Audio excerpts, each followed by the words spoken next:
Welcome back to another episode in DIY investing education, and this is going to be the last episode for the indexes, everyone. We're going to look at the MSCI EM or Emerging Markets Index. So we covered US, we covered Canada, we covered developed countries outside of North America. What about emerging markets? What about countries that are developing, right? Well, this is one of the biggest and most popular indexes that tracks those countries and those economies. So it's the MSCI EM index. If we look at the composition, everyone, first of all, we look at the sector weights. Of course, these cover many companies. So you have sector diversification, 25% in tech. You have financials, consumer, discretionary, communication services, etc., etc. So as you could see, well diversified as well. You could see the top 10 constituents here. I recognize some of the names like Samsung, Alibaba.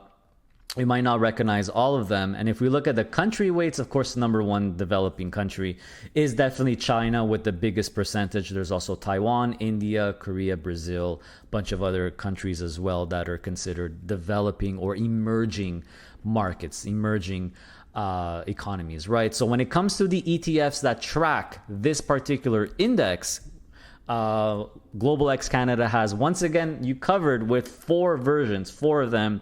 Let's go through them together real quick. You have the classic one, the Global X MSCI Emerging Markets Index ETF. So the stock symbol is EMMX. Once again, these are all listed, by the way, on the Canadian stock market. So you're buying and selling them in Canadian dollars. But for this one as well, they have a .U version, EMMX.U,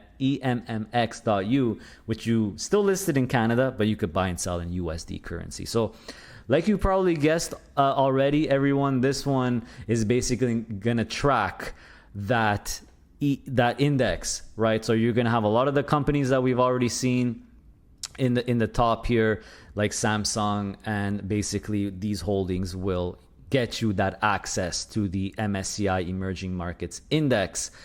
And it's actually 24 emerging markets. Okay, so I didn't know exactly how many countries. Looks like it's 24 countries, just like we saw in China, Brazil, Korea, etc., Taiwan, etc., etc. So this is your classic one. Of course, there's going to be dividend stocks in there. So that's why you have an annualized distribution yield. Just buying this index right now, it's at 2.09% annually as of October 10th. If you want the enhanced version, once again, they have a 25% leverage or enhanced version with the stock symbol EMML. So it's essentially this ETF, more or less, you could say, with amplification, with 25% leverage, which magnifies your potential total return, but also your volatility as well. If you're a covered call income investor, you probably guessed it already. They have a covered call version. So the stock symbol is EMCC. Same index, Global X, it's the MSCI Emerging Markets Index, but with a covered call overlay. So obviously you'll see much higher yield, 9.43% annualized distribution yield as of October 10th, 2025, with monthly distributions. And like you probably guessed, they also have an enhanced version or a 25% leverage version of the covered call ETF with EMCL. So just switch that last C to an L and you'll have the 25% leverage version, which means 25% amplification. And they just, enhanced this in the name. Same name, but enhanced here. As you could see, a little bit higher yield as of October 10th, 2025, 11.62. And also monthly distribution. So there you have it, everyone. We covered probably how many we cover? 3, 4, 5, 6 of the most popular indexes, stock indexes all around the world. 3 that cover the US, 1 for Canada, 1 for developed or developed economies outside of North America, and also 1 that covers more like this one here, emerging markets or developing markets. So is there a way, so you might be asking, well, Adrian, there's like 5, 6 indexes.